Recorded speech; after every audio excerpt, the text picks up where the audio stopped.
Нов обид на регулаторната комисија за воведување на дополнителни часови ефтина тарифа, откако минатата година поради тоа што цените на бирзите почнаа да дивеат и ваквиот процес се одложи.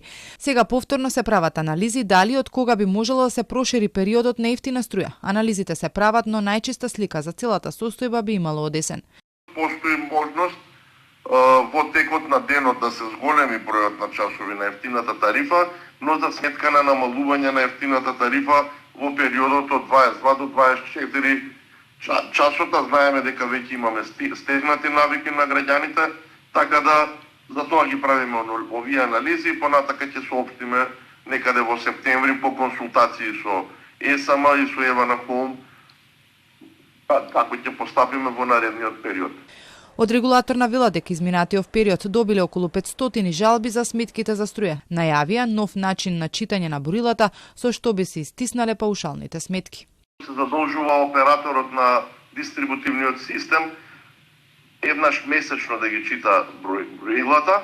При тоа, она што е многу битно е што во наредниот период сите броила во државата ќе бидат во наредните 2 до 3 години со можност за далечинско отчитување.